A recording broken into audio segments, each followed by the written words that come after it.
আসসালামু আলাইকুম রহমতুল্লাহ নাহমাদুহু ওয়া নুসাল্লি আলা রাসূলিল কারীম আম্মা বাদ। আমরা 20 নম্বর দর্সে বা 20 নম্বর কায়দায় আমরা জেনেছি যে ইযা তাআযারাল কালাম বা ইযা তাআযারা ইয়ামালুল কালাম ইহমালু, যখন কোনো কালামের উপর আমল করা অক্ষম হয়ে যাবে তখন সেটাকে অনর্থক হিসেবে মুহমাল হিসেবে গণ্য করা হবে। তো এই কথা থেকে আমরা জেনে গিয়েছি যে যখন কোনো কালামের উপর হাকিকি অর্থের উপর কি আমল করা যাবে না, তখন সেটা মাজাজের উপর কি করতে হবে, আমল করতে হবে। যেমন 21 নম্বর কায়দা বলা হয়েছে যে ইদা তাআজ্জারাতিল হাকীকাতু ইউসারু ইলাল মাজাজ, যখন হাকিকি অর্থ নেওয়া অক্ষম হয়ে যাবে কেউ, তখন সেটার মাজাজি অর্থ নিতে হবে। শিন্নুন, এর উদ্দেশ্য হলো এই কায়দাটা আশবা ও নাজায়ের থেকে নেওয়া হয়েছে। তাহলে 21 নম্বর কায়দা হলো ইদা তাআজ্জারাতিল হাকীকাতু ইউসারু ইলাল মাজাজ, শিন্নুনদার উদ্দেশ্য হলো আশবা নাজায়ের। হাকিকত অর্থ নেওয়া যদি অক্ষম হয়ে যায় তাহলে মাজাজ অর্থ নিতে হবে। উদাহরণ দিলে আমরা বুঝে নিব, বুঝতে পারবো আরো সহজেই।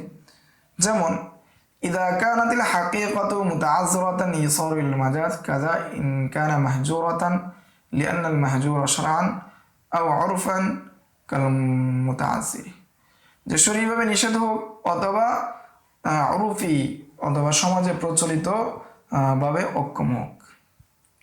দুটোর উদাহরণ দেওয়া হচ্ছে। মিসালুহুমা, উপরের উদাহরণ হলো লাউ হালাফা লা ইয়াকুলু মিন হাযিহিন নাখলা আও হাযা দাকিক, যে কেউ কি করলো, কসম করলো যে সে কি করবে না, এই খেজুর গাছ থেকে কিছু খাবে না অথবা এই আটা খাবে না। এখন কেউ যদি এই খেজুর গাছ থেকে যা বের হবে, সে বলছে এই খেজুর গাছ খাবে না। এখন এই খেজুর গাছের যে খেজুর যদি সে খায় অথবা এই খেজুর বিক্রি করে যদি এর মূল্য যদি খায় এবং বিক্রি করে বা এই খেজুর বিক্রি করে যদি অন্য কিছু ক্রয় করে যদি খায়, তাহলে সেটা তার খাওয়া বলে গণ্য হবে। কেন? এখানে খেজুর গাছ খাওয়ার অর্থ নেওয়া যাচ্ছে না, হাকিকি অর্থ নেওয়া যাচ্ছে না। সেজন্য উরফান মাজাজি অর্থ হলো খেজুর গাছের ফল খাবে না এবং এর বিনিময়ও খাবে না। দ্বিতীয়টা হলো কেউ বললো এই আটা খাবে না, কিন্তু সে এটা দ্বারা কি খেলো, রুটি খেলো। এখন যদি কেউ, তো এখানে আটা তো সাধারণত কেউ খায় না, এটা মানে সাধারণত সমাজের মধ্যে কেউ কি খায় না। সেই হিসাবে সে যদি এটা রুটি করে খায় তাহলে সে কি হয়ে যাবে, হানেস হয়ে যাবে, কসম ভঙ্গকারী হয়ে যাবে। অনুরূপভাবে কেউ যদি গাছটা খেয়ে ফেলে, অর্থাৎ খেজুর গাছে খেলো অথবা স্বয়ং আটাই খেয়ে ফেললো, তাহলে সে কি হবে না, হানেস হবে না। কারণ হাকিকি অর্থে এটা হবে না, কারণ এখানে মাজাজি অর্থে। এখানে বলা হচ্ছে যে ওয়াল ফারকু বাইনাল মুতাআজ্জিরি ওয়াল মাহজুর, যে মুতাআজ্জির এবং মাহজুরের মধ্যে পার্থক্য কি। যে মুতাআজ্জির বলা হয় যেটা করতে কি হয়, কষ্ট হয়, করা যাবে, খেজুর গাছ খাওয়া যাবে কিন্তু এটা কষ্ট হবে। কিন্তু মাহজুর বলা হয় যেটা কাজ করা সহজ কিন্তু মানুষ সেটাকে ছেড়ে দিয়েছে, সেটাকে বলা হয় মাহজুর। ঠিক আছে, মানুষ সেটা করে না, সেটাকে বলা হয় মাহজুর। তাহলে এখানে কেউ যদি কসম করে খেজুর গাছ না খাওয়া অথবা আটা না খাওয়া, তাহলে এখানে হাকিকি অর্থ নেওয়া যাবে না, মাজাজি অর্থ নেওয়া হবে। মাজাজি অর্থ দেওয়ার উদ্দেশ্য হলো খেজুরও খাবে না, খেজুরের বিনিময়ও খাবে না, বিনিময় দ্বারা অন্য কিছু ক্রয় করেও খাবে না। দাকিক দ্বারা উদ্দেশ্য হলো সে রুটি খাবে না। তাহলে কেউ যদি খেজুর খেয়ে ফেলে, দাকিক খেয়ে ফেলে, তাহলে সে কসম ভঙ্গকারী হবে না, হানেস হবে না। তাহলে 21 নম্বর কায়দা পাচ্ছি আমরা ইদা তাআজ্জারাতিল হাকীকাতু ইউসারু ইলাল মাজাজি শিন্নুন, যখন হাকিকি অর্থ নিতে কেউ অক্ষম হয়ে যায় তখন মাজাজি অর্থ নেওয়া হবে। শিন্নুন দ্বারা উদ্দেশ্য হলো আশবা ও নাজায়ের। 22 নম্বর কায়দা ইদা জালাল মানিউ আদাল মামনু, মিম জিম দ্বারা উদ্দেশ্য হলো মাজাল্লাতুল আহকামিল আদলিয়া, যখন মানে দূর হয়ে যাবে তখন নিষেধাজ্ঞাও কি চলে আসবে।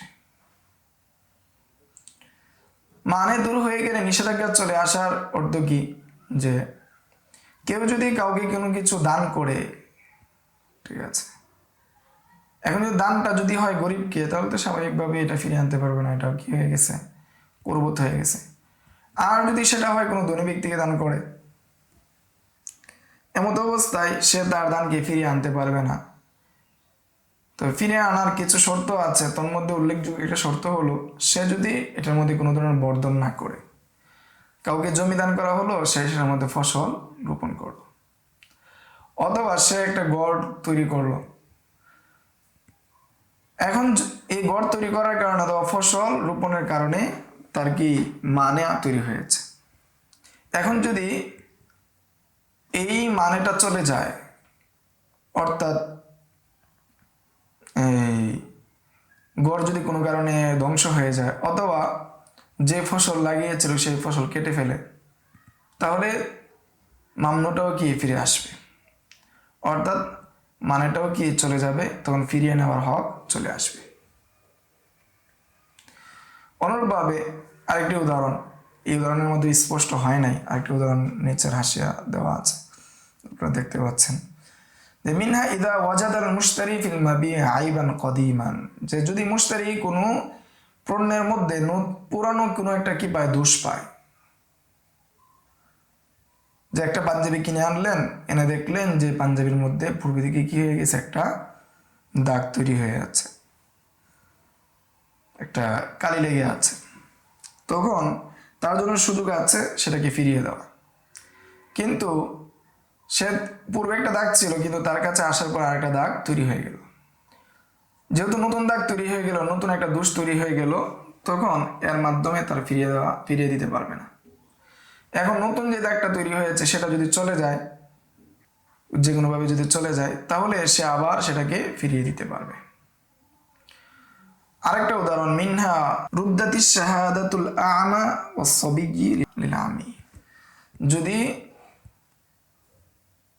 কোনো অন্ধ ব্যক্তি অথবা শিশু হওয়ার কারণে, নাবালেগ হওয়ার কারণে তার সাক্ষীকে ফিরিয়ে দেওয়া হয়, এমত অবস্থায় দেখা যাচ্ছে যে সাক্ষীর জায়গার মধ্যে, সাক্ষীর যে সময়ের মধ্যে সে দৃষ্টিশক্তি ফিরে পেয়েছে, অথবা সে বালেগ হয়ে গেছে। এমত অবস্থায় তার সাক্ষী গ্রহণ করা হবে, সাক্ষী কবুল হবে। তার ছোট হওয়ার কারণে অথবা অন্ধ হওয়ার কারণে যে সাক্ষীকে ফিরিয়ে দেওয়া হয়েছিল, সেটাকে আবার পুনরায় গ্রহণ করা হবে। 23 নম্বর কায়দা, তাহলে ইদা সাকাতাল আসলু সাকাতাল ফারউ, যখন আসল সাকেত হয়ে যাবে তখন ফরও সাকেত হয়ে যাবে। উদাহরণ হলো, কেউ যদি কোনো দায়েন, ঋণদাতা যদি ঋণ গ্রহীতাকে মাফ করে দেয়, আসল গ্রহীতাকে মাফ করে দেয়, তাহলে কফিল যে হয়েছিল, যে বলেছিল সে যদি ঋণ না দেয় আমি দিব, সেও কি হয়ে যাবে, মুক্ত হয়ে যাবে। আসলদার উদ্দেশ্য হলো এখানে উদাহরণের মধ্যে মাদিউন, ঋণগ্রস্ত যে ব্যক্তি, আর দায়ানদার উদ্দেশ্য হলো যে ঋণদাতা। ঋণদাতা যদি ঋণ গ্রহীতাকে মাফ করে দেয়, তাহলে কফিল যে রয়েছিল সেও মুক্ত হয়ে যাবে। তবে যদি ঋণ গ্রহীতা ঋণদাতা যদি কফিলকে মাফ করে দেয়, এর মাধ্যমে ঋণ গ্রহীতা মাফ পাবে না। এখানে আরেকটি উদাহরণ হলো যে অনেক সময় দেখা যায় যে আসল সাকেত হয়ে যাবে কিন্তু ফরা সাকেত হয় না। এর উদাহরণ দেওয়া হচ্ছে যে কেউ যদি বলল জায়েদকে যে তুমি কি দাও ওমরকে, উমর কিভাবে, তুমি ওমরের নিকট 100 টাকা পাবে, লিজাইদিন আলা ওমর আলফুন, যে জায়েদ কিভাবে ওমরের নিকট 1000 টাকা পাবে এবং আমি তার জামিন। এমন অবস্থায় ওমর যদি কি করে, অস্বীকার করে যে না আমার কাছে পাবে না, তাহলে এখন যে বলেছিল যে উমরের নিকট জায়েদ কিভাবে 1000 টাকা পাবে, সে কি করতে হবে, সে কফিলের উপর আবশ্যক হয়ে যাবে সেটা দেওয়া, যদিও এখানে কি করতেছে, ওমর অস্বীকার করতেছে। তো এই উদাহরণের মধ্যে অর্থাৎ উমর অস্বীকার করলেও, মাদিউন অস্বীকার করলেও, যে এখানে কফিল যে রয়েছে, ফরা যে রয়েছে, সে বাতিল হচ্ছে না, এর উদাহরণ দেওয়া হয়েছে। 24 নম্বর কায়দা হলো ইদা কুদিয়া বিশাইইন মুখালিফুন লিল ইজমা লা ইয়ানফুযু, যদি কোনো জিনিসের ফয়সালা করা হয় যেটা এজমার বিপরীত, সেটা কার্যকর হবে না। শিন্নন্দার উদ্দেশ্য হলো আল আশবাহ ওয়ান নাযায়ের। ইদা কুযিয়া বিশাইইন মুখালিফুন লিল ইজমা লা ইয়ানফুযু, যে কোনো জিনিস যদি কি করা হয়, ফয়সালা করা হয় কিসের বিপরীত, এজমার বিপরীত, তাহলে সেটার ফয়সালা হবে না, সেটা কার্যকর হবে না। দুইবার বলা হলো। তো এটা সুস্পষ্ট যে 4 ইমামের উপর আল আইম্মাতুল আরবা, 4 ইমামের উপর এজমা হয়ে গিয়েছে এবং এর মুখালাফত করা যাবে না, এরপর এজমা হয়ে গিয়েছে। এবং এই 4 মাযহাবের যে নীতিমালাগুলো রয়েছে সেগুলো ছড়িয়ে গিয়েছে এবং তার অনুসারীরা বেড়ে গিয়েছে। এই জন্য এই 4 মাযহাবের বিপরীত যদি কেউ ফয়সালা দেয় তাহলে সেটা কার্যকর হবে না। তো এর সাথে প্রাসঙ্গিক যে বিষয় আছে সেটা হলো এজমার লুগাবি এবং ইসতিলাহি সংজ্ঞা। এটা আপনারা এজমা সম্পর্কে বিভিন্ন কিতাবে আলোচনা আছে, সেখানে দেখে নেবেন। 25 নম্বর কায়দা, ইস্তিহকাকুল উজরতি বিআমালিন লা বিমুজাররাদি কওলিন।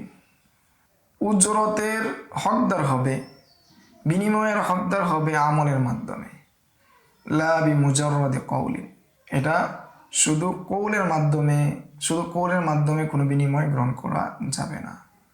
সিনিয়র দ্বারা সরু সিয়ারুল কাবির থেকে এই কায়দা নেওয়া হয়েছে। কায়দাটি আবার বলছি, ইস্তিহকাকুল উজরতি বিআমালিন লা বিমুজাররাদি কওলিন। উজরতের বা বিনিময়ের উপযুক্ত হবে শুধু আমলের মাধ্যমে, কৌলের মাধ্যমে হবে না। সিনিয়র দ্বারা উদ্দেশ্য হলো সরু সিয়ারুল কাবির। এর উদাহরণ হলো, যখন একেই আমরা 5টি মূলনীতি নিয়ে আলোচনা করলাম 21 থেকে 25 পর্যন্ত। সামনের দর্শে আমরা আরো 5টি মূলনীতি নিয়ে আলোচনা করব, কায়দা নিয়ে আলোচনা করব ইনশাআল্লাহ। আসসালামু আলাইকুম ওয়া রাহমাতুল্লাহ। يؤتي الحكمة من يشاء ومن يؤت الحكمة فقد أوتي خيرا كثيرا وما يذكر إلا أولو الألباب.